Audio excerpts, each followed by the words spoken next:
Deltan, me permita só voltar ao ponto inicial pela lógica pragmática de uma eleição. Você citou aí insegurança jurídica, o Supremo já reviu entendimentos de lei que ele próprio, pelo caso, por exemplo, da reeleição, ou da prisão depois de segunda instância, ativismo ao atropelar o Congresso Nacional também não é novidade alguma. E abuso judicial para decidir em causa própria, você citou todos esses. E a gente não viu um Congresso reagindo a isso. Não posso esperar absolutamente nada do Executivo, que é um parceiro de consórcios, está claro. Do ponto de vista pragmático, o eleitor vai para a urna sabendo que o voto dele vai ser respeitado.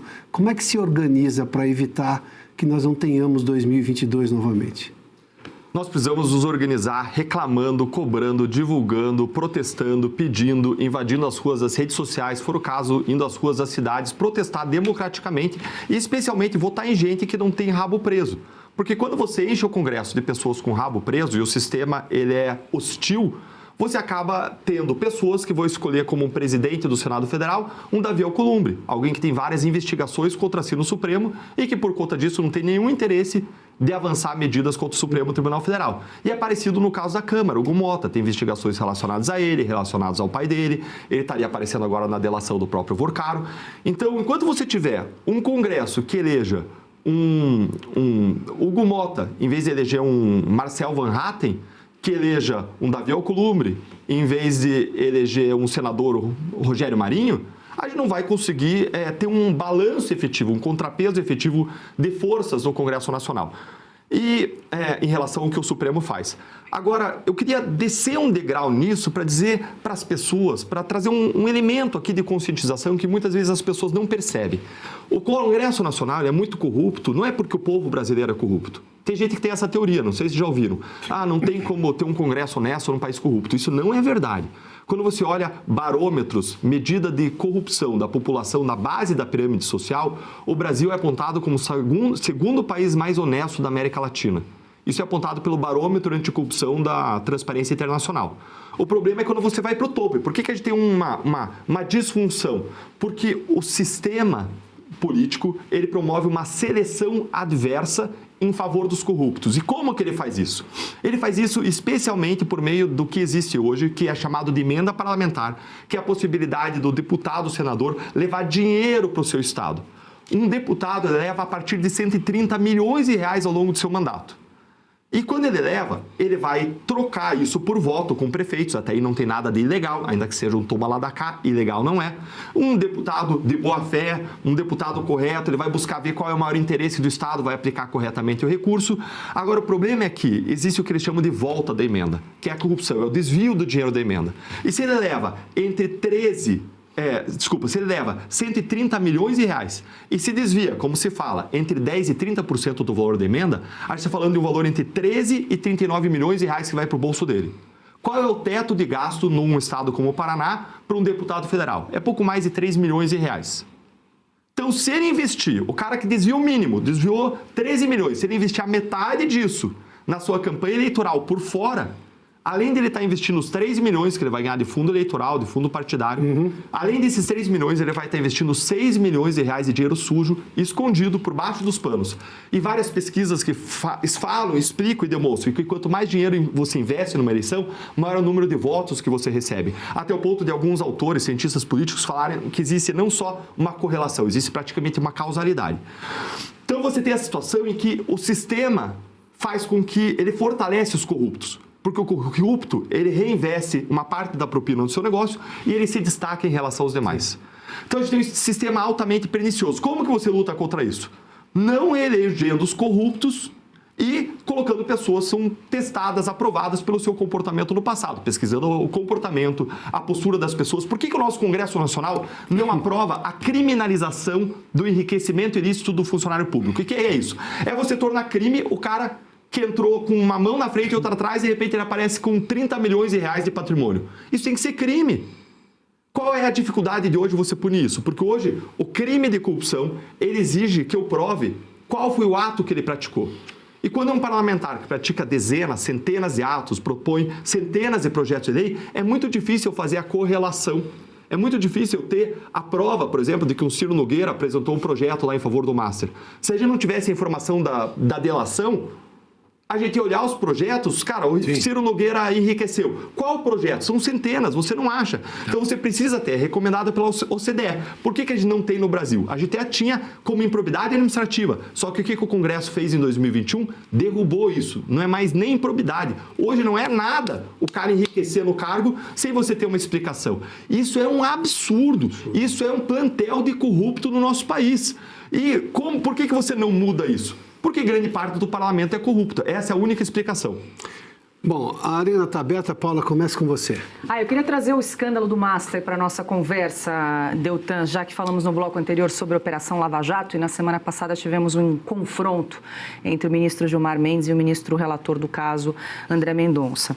E parece que o ministro Gilmar Mendes tem uma certa fixação ali em comparar a Operação Compliance Zero, que investiga o Master, com a Operação Lava Jato. E conversando com algumas pessoas, com algumas fontes, repórteres, a impressão que dá, Deltan, é que o ministro Gilmar Mendes estaria ali preparando um terreno dando algumas pistas, inclusive para a defesa de Daniel Vorcaro e até, porventura, para o plenário do Supremo acolher eventuais nulidades desse caso do Banco Master. A gente percebe, inclusive, naquela decisão da manutenção da prisão de Daniel Vorcaro, alguns meses atrás, ele votou pela manutenção, mas na decisão, em vários momentos, ele deixou muito claro que achava que os métodos não eram corretos, que tinha ali métodos inusuais, né, na conduta do ministro André Mendonça. E aí queria ouvi-lo. Qual a sua percepção em relação a isso? Como é que o senhor está enxergando a conduta do ministro André Mendonça na condução do caso? E quais são os pontos de cuidado que ele deve ter? Porque a gente percebe uma cautela muito grande para ele não deixar nenhuma ponta solta para alegar uma nulidade lá na frente. Como o senhor passou pela Lava Jato, sentiu na pele o desmonte, como o senhor trouxe o caso do carteiro, quais são os pontos de atenção aí do ministro André Mendonça? O que a gente está vendo é um filme que a gente já viu, né, Paula? É um filme em que eles buscam criar, ainda que não exista, eles vão criar pontos para gerar uma nulidade do caso. Então veja, o ministro Gilmar Mendes, que foi atropelado por André Mendonça na última semana, ele disse que as prisões estão se alongando, práticas como a da Lava Jato, como se as prisões estivessem sendo usadas para extrair uma delação, uma colaboração. Primeiro que na Lava Jato isso não aconteceu, foram 180 colaborações premiadas, mais de 80% foram com réus soltos. No caso dos réus presos, as prisões eram justificadas em fatos que fundamentam as preventivas, revisadas em 3 instâncias. Então, na Lava Jato não aconteceu. Agora, veja se faz sentido Gilmar Mendes dizer isso em relação aos Vorcaro, Felipe Vorcaro, Henrique Vorcaro, Daniel Vorcaro, quando se tem provas de que eles tinham até sniper. Eles tinham um grupo, a turma, que invadia sistemas da Interpol, tinham senhas do Ministério Público Federal, da Polícia Federal. Eles tinham um grupo para espancar pessoas, para matar pessoas, um sicário contratado com R$1 milhão por mês. Eles plantavam informação na imprensa, eles pressionaram testemunhas. Ou seja, você tem todos os requisitos clássicos de prisão preventiva. Não faz o mínimo sentido Gilmar Mendes dizer que a prisão preventiva estava forçada, que era para forçar uma delação, a não ser que realmente ele esteja plantando sementinhas para lá no futuro ele dizer que tudo foi legal e derrubar. E veja a hipocrisia, porque esse é o mesmo Gilmar Mendes que disse que estava tudo certo com a prisão do Mauro Cid, mesmo se ele ficando meses e meses preso sem uma acusação criminal. É o mesmo Gilmar Mendes que disse que estava tudo certo com a prisão do Felipe Martins, meses sem acusação criminal. Teve gente que ficou presa 1 ano no caso do 8 de janeiro, sem ter uma acusação criminal. A Débora não tinha acusação formal também. Sim, exatamente. Teve um jornalista do Espírito Santo, 1 ano preso sem acusação criminal. Então, são 2 pessoas, não dá para entender. Porque o discurso que ele faz no caso do Vorcaro, que não se aplica ao caso do Vorcaro, se aplicaria perfeitamente aos casos do 8 de janeiro, mas ele não fez. Isso mostra que não é uma aplicação cega da lei, não se trata de ser uma pessoa garantista que zela pelo respeito aos direitos dos réus. Se trata, sim, do uso instrumental. Se trata de você usar a Constituição e a lei, os argumentos, os princípios, como se fosse um cardápio para você atingir seus objetivos. E o pior de tudo isso é que quem faz isso tem muito poder. E o ministro, que é sério, que é correto, como André Mendonça, tem pouco poder. Por quê? Porque quando o ministro segue a lei e a Constituição, como André Mendonça, que nessa semana ele mandou derrubar um conteúdo do Sóstenes, de uma pessoa da direita, dizendo, olha, isso aqui não, o que o Sóstenes disse não tem base empírica, não tem base de evidência, vão derrubar por não ter uma base, porque a lei eleitoral não permite fake news eleitoral. Veja, ele é um cara que não... A gente não quer ministro de direita ou de esquerda, a gente quer ministro que siga a Constituição e a lei, ponto. Então, o André Mendonça, quando ele segue a Constituição e a lei, onde que está o poder? Está nele ou está na Constituição e está na lei?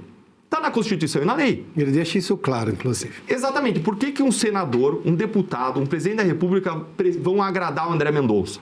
Se o André Mendonça pedir que seja indicada uma pessoa para o Tribunal Superior Eleitoral, ou que seja indicada uma pessoa para o Conselho Nacional do Ministério Público pelo Congresso Nacional, ou se ele pedir qualquer coisa, por que alguém atenderia a ele se ele vai decidir da mesma forma, seja ele atendido ou não?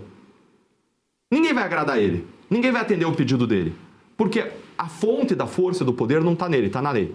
Já outros ministros, que a gente sabe muito bem quem são, eles atuam para proteger aliados e para se vingar contra inimigos. E aí onde está a força e a origem do poder? Está na lei ou está neles? Está neles. Esses são os ministros que emplacam indicações para a PGR, para ministros do Supremo, para o TCU, para o STJ, para o CNMP, para o CNJ, e com isso eles aparelham os órgãos públicos todos e eles são uma fonte interminável de poder. Esses ministros ampliam a sua influência, a sua esfera de poder e eles conseguem 10 vezes mais poder, no mínimo, do que o ministro que segue a Constituição e a lei. Por isso que a gente está no estado que a gente está.